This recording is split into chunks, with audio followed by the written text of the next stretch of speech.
Hello, it's 9 p.m. in RT. It's time to English New Edition for tonight's headlines. We have the arrival of President Gele in Sharm el-Sheikh in Egypt.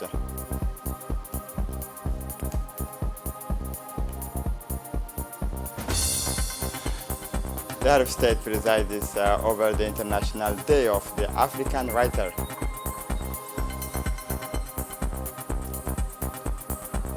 For the international scene, Biden, Obama, Trump mobilized in Pennsylvania for the American midterm elections. Welcome to our newsroom. The President of the Republic, His Excellency Ismail Omar Gele, arrived in Sharm el-Sheikh in Egypt, where he will take part in the summit of the head of state and government on the International Conference on Climate, the COP27. Upon his deplaning, the president was welcomed on the tarmac by an Egyptian minister.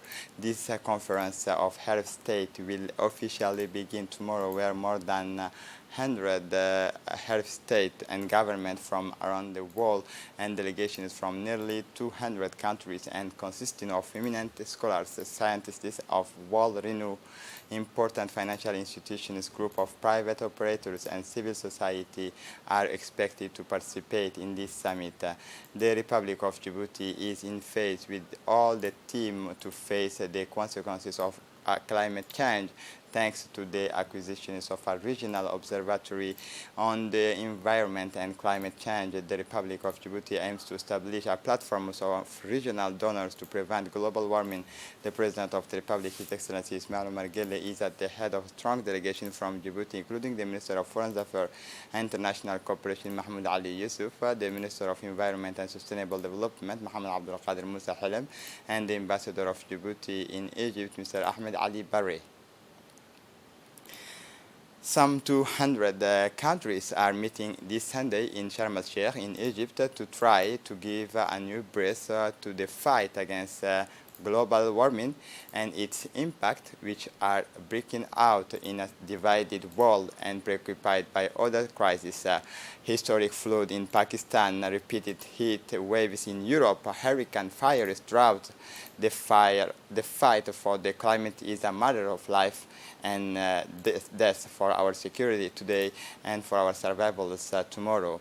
Insisting recently, the UN Secretary General Antonio Guterres greenhouse gas emissions must indeed fall by 45% by 2013 to have a chance of limiting warming to 1.5 degree compared to the pre-industrial era.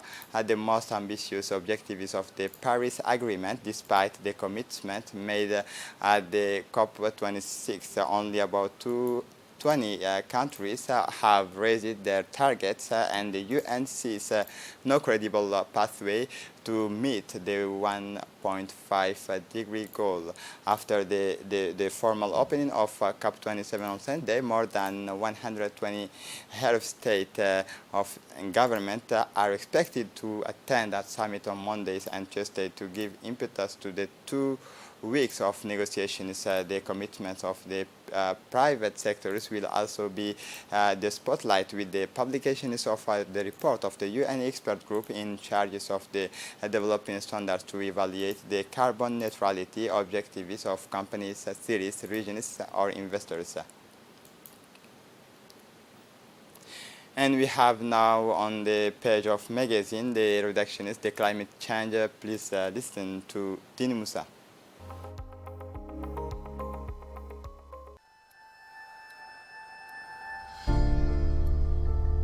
Since 1950, as a result of human activities, greenhouse gas emissions into the atmosphere have been increasing, which has led to a straining of the natural greenhouse effect and an increase in the Earth's average temperature of 0.7 Celsius.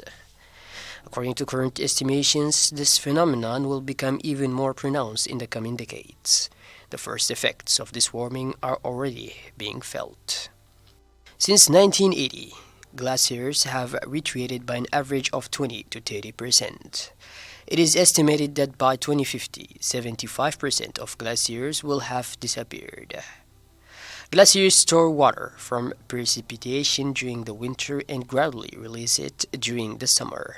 During periods of precipitation, this results in more flooding and landslides. If the Earth's temperature increases, the ocean also warms up. As the water warms, it expands, which means it needs more space. As a result, the oceans overflow and flood the coastal areas. This phenomenon is further aggravated by the melting of glaciers in the polar regions. In some regions, precipitation is decreasing and spaces are becoming more arid and sometimes even threatened by desertification. Other regions, on the other hand, are seeing an increase in precipitation which is causing flooding. On another level, we are already seeing an increase in unusual and even extreme weather phenomena such as droughts or hurricanes. It is estimated that the number of climate-related natural disasters has quadrupled in the last 20 years.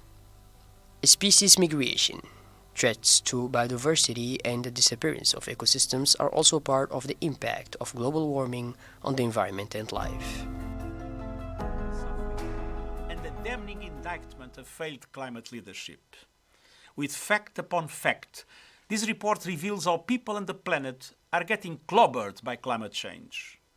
Nearly half of humanity is living in the danger zone now. Many ecosystems are at the point of no return now. Unchecked carbon pollution is forcing the world's most vulnerable on a frog march to destruction now. The facts are undeniable. This abdication of leadership is criminal.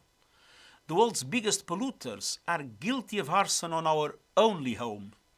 It is essentially to meet the goal of limiting global temperature rise to 1.5 degrees.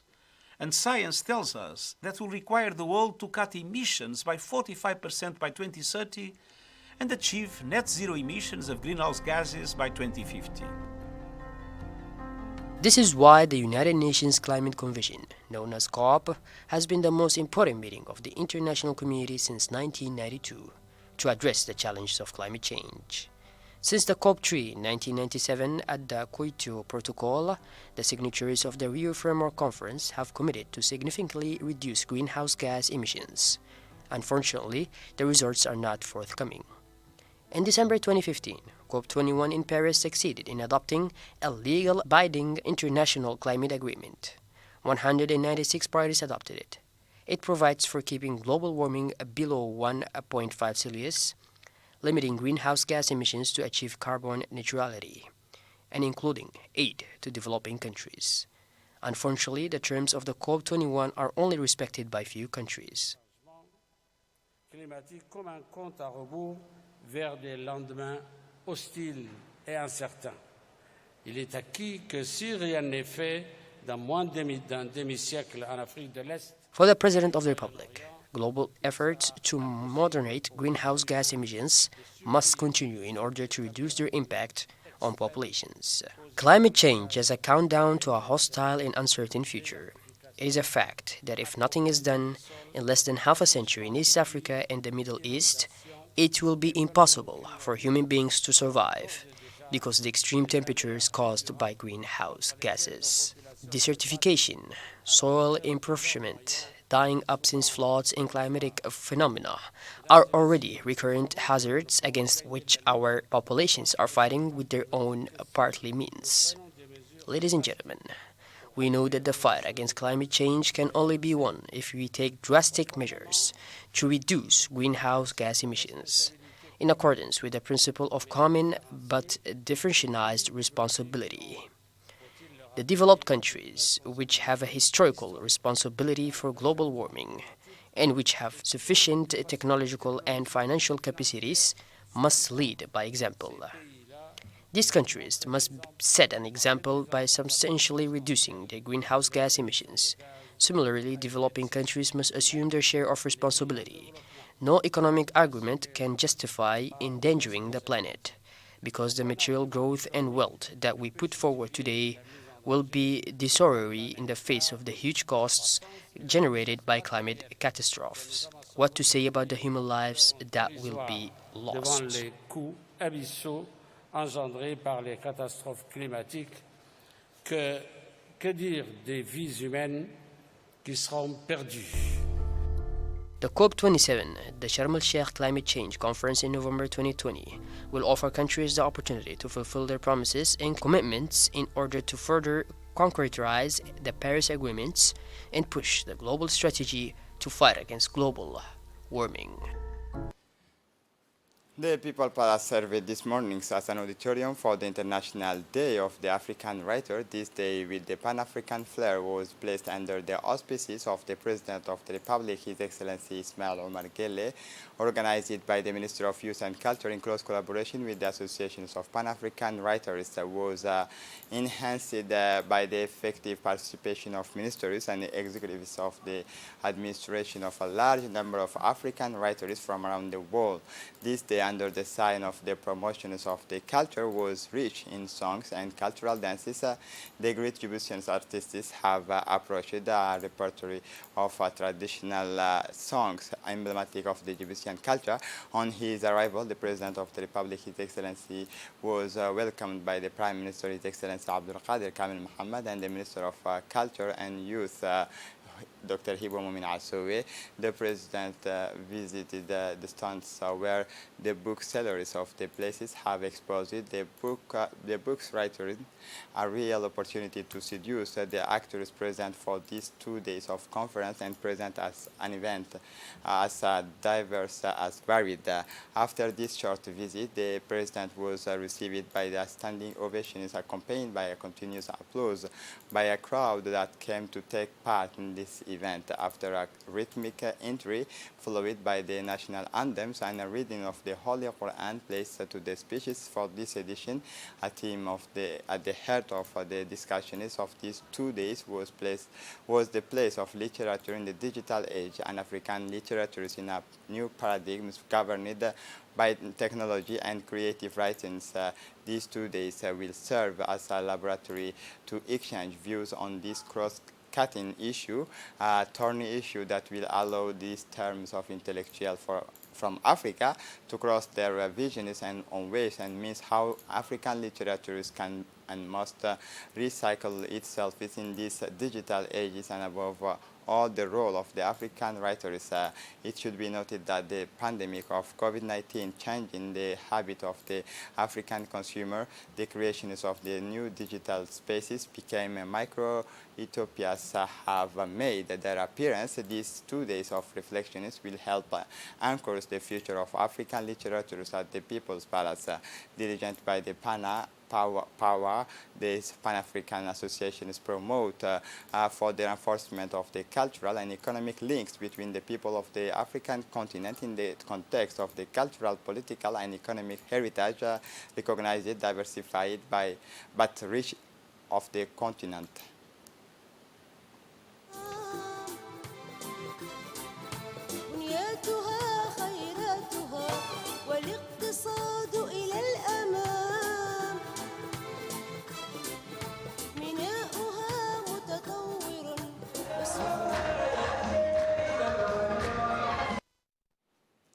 Now listen to the most famous African writers. As African writers, we've come a long way from different countries of the African continent to celebrate the International African Writers' Day, as we also honor His Excellency Ismail Omar Guelleh.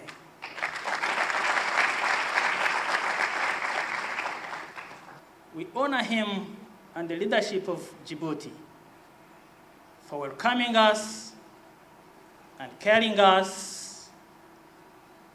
for us in this beautiful land.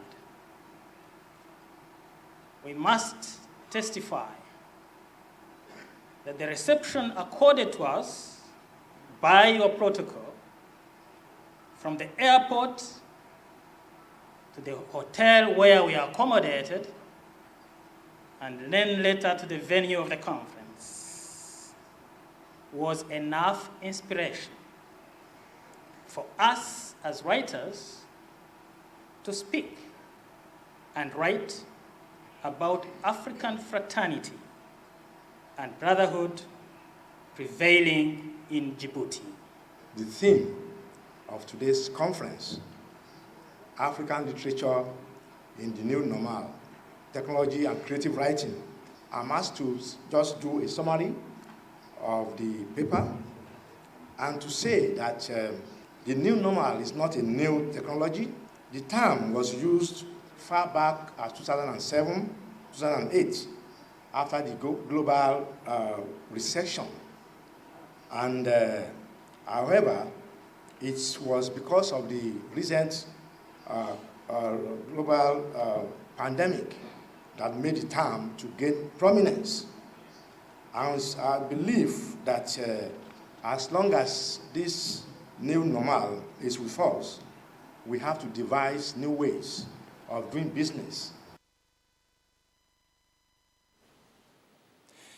Now listen to the head of state, His Excellency Ismail Omar Guelleh. الرحمن الرحيم الصلاة والسلام على رسوله الأمين سيدنا وحبيبنا محمد صلى الله عليه وسلم.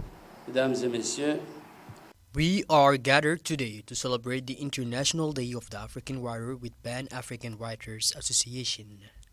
Africa, the mother of humanity, has been a victim of slavery and colonialism. To emancipate itself from the colonial yoke, Africa has paid a heavy price. African writers, through their pens and their commitments, have contributed to the awakening of nationalism, which was essential for the resistance to the enslavement of the African people. Today, writers, as avant-gardists in an ever-changing world, have a responsibility to awaken the consciousness of the population. Through their literary productions, it is necessary to awaken the self-confidence and self-esteem of the African people and to participate in the construction of a common vision for the development of the continent. Since the Conference of African Literature in Uganda in June 1962 until today in Djibouti, PAWA is part of this dynamic.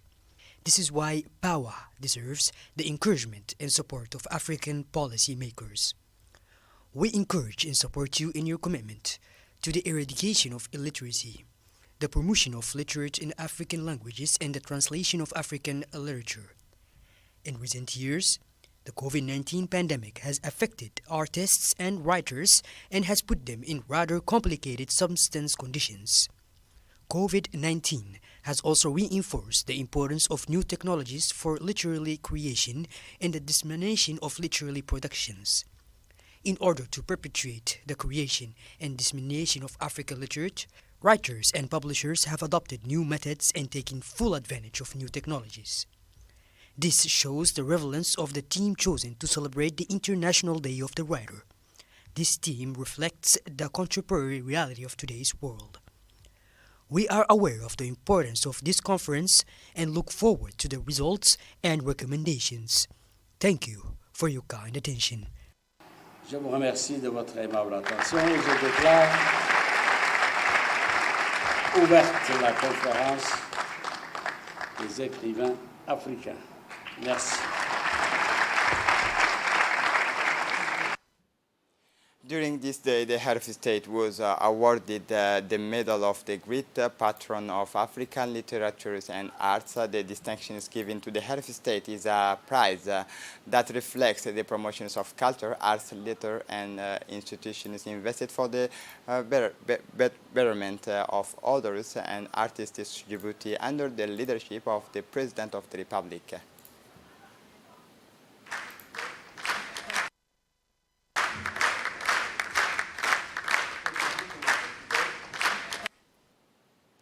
The head of state, His Excellency Ismail Omar Guelleh, received today in audience the Minister of Trade of Niger, Mr. Al-Kash Al-Hada, bearers of a message from the President of the Republic of Niger, Mohamed Bazoum. This message consists of an official invitation from the President of Niger to his Djiboutian counterpart to participate in the summit of head of state of the industrialization of Africa, economic diversification and the Continental Free Trade Zone, ZLECAf. This summit will focus on the lever that can boost industrializations in Africa. The Minister of Foreign Affairs and International Cooperation, Mahmoud Ali Yusuf, took part in this meeting between the President of the Republic, Ismail Omar Guelleh, and the Nigerian Minister of Trade. For his part, the Nigerian Minister of Trade said that he had the honors of being received by the President of the Republic, His Excellency Ismail Omar Guelleh, and I come from Niger, and we're an emissary of the President of the Republic of Niger, His Excellency Abbasu Muhammad, who charged me to transmit a message to his elders, to whom I transmitted a message of invitations to participate on November 25 in Niamey to the summit of the health state. You know, the Continental Free Trade Area was implemented, and here we must pay tribute to the President of the Republic, who at his time was willing to raise the reserve that had at that time. This allowed it to have the summit of Niamey, which could be held in good conditions and which could launch the Continental Free Trade Area. For his part, the Djiboutian Minister of Foreign Affairs, Mahmoud Ali Yusuf, said that the migrants, the ministers was carrying messages from the President Bassoum addressed to His Excellency President Guelleh. I think Niger is a precursor country, a pioneer in the implementations of the free trade area. Niger has been very instrumental and dynamic in the signings of this treaty and acts in the implementation of this treaty. I believe Africa needs to develop its internal trade. Africa needs to develop partnership. It is a colossal market that is not exploited by Africans, by African promoters, by African investors, by African state, as it should be the country like Niger, which have understood the goodness of acting together, of creating wealth together, of creating commercial dynamic together. We can only be happy about this commitment. First of all, it is the continent which is winning. Our continent wins when these relations are consolidated and strengthened, so that intra-African trade can take off and flourish. This is the purpose of this meeting, which is part of Pan-Africanist objective, is to see Africans take their own destiny in hand. The Prime Minister of the Federal Republic of Somalia, Hamza Abdi Barre, received today in his office the delegations of the Djiboutian doctors sent by the Republic of Djibouti following the call for humanitarian assistance launched by the President of the Federal Republic of Somalia following the recent attacks perpetrated by the group of Al-Shabaab. During this meeting, the Prime Ministers of the Federal Republic of Somalia, Hamza Abdi Barre, thanked the government and peoples of the Republic of Djibouti for their continued support to their Somali brother. The doctors and nurses dispatched by the Republic of Djibouti are in number of 20 and have since their arrival participated alongside their Somali colleagues in all health care operations for the benefit of victims of the recent attacks who are scattered in all hospitals in the city of Mogadishu. The ambassador of the Republic of Somalia of Djibouti in Somalia, Mr. Muhammad Rashid Ibrahim Yusuf, who is closely following the relief efforts of these Djiboutian doctors to Somali patients, attended the meeting between the Prime Ministers and the doctors. The Somali Prime Ministers thanked the doctors, the government, and the people of the Republic of Djibouti for their continued support to the Somali people in this difficult situation. In a brief intervention during the meeting, the Somali Prime Minister Hamza Abdi Barre expressed his gratitude and thanks to the leaders, the government and people of the Republic of Djibouti for their tireless support to the Somali people, especially at the difficult time. We have received from our sister Republic of Djibouti a large shipment of medicines as well as doctors and financial support, said that the Somali Prime Minister. He stressed that Djibouti Djibouti had spared no effort to help Somalia. We cannot forget this brotherly support. The Somali Prime Minister Hamza Abdi Barre recalled that the presence of the Somali state now belongs to God Almighty first and then to the Republic of Djibouti and its president, Mr. Ismail Omar Guelleh. Over the past 30 years, we have received Djibouti's support in areas related to Somali politics and reconciliation, as well as participation in peace and stability efforts where Djiboutian soldiers have made enormous sacrifices to maintain the country's security and stability. The Djibouti's doctors are at the bedside of the wounded of the double criminal and terrorist attack committed by the terrorist group of Al-Shabaab in Mogadishu on Saturday, October 29. The Djibouti medical assistance team dispatched to the Somali capital has been working since its arrival to rescue and treat the wounded following the terrible terrorist attack that left 300 injured in the Somali capital, Mogadishu. The medical and surgical brigade, composed of about 13 surgeons, doctors, and paramedics, arrived with a considerable quantity of medicines and medical consumables. The medical and surgical brigade, composed of 13 surgeons, doctors, and paramedics, arrived with a considerable quantity of medicines and medical consumables to assist the many injured people in the big hospital of Mogadishu called Medina and in other structures, other health structures of the capital. The Republic of Djibouti is one of the first countries to respond to the call for international solidarity launched by the Somali president and the federal authority to assist in the care and treatment of the many injured following the attack committed by the Shabab terrorist group that affected the Department of Education of Somalia in Mogadishu. The medical assistance brigade sent to the Somali capital on the instructions of the president was conveyed to Mogadishu by the Ministers of Education, also acting Minister of Health, Mr. Mustafa Muhammad Mahmoud. Also in the regions of Ali Sabih, the Minister of Social Affairs and Solidarity, accompanied by the Prefect of the regions and the Director General of ONAS, took the opportunity to visit the verification operations of refugee and asylum seekers initiated by the government of the Republic of Djibouti and UNHCR. This verification exercise, conducted in collaboration with ONAS, is of particular importance because it allows to validate the physical presence of refugees and asylum seekers in the country and to ensure the updating of the data recorded by the competent authorities. This physical and biometric verification campaign started in Djibouti City before being extended to the interior regions. At the end of this visit, the Minister of Social Affairs Solidarity, as well as the senior government officials who accompanied here, were able to observe the administrative circuit implemented to facilitate the verification process. This verification campaign also makes it possible to provide immediate assistance to vulnerable refugees and asylum seekers.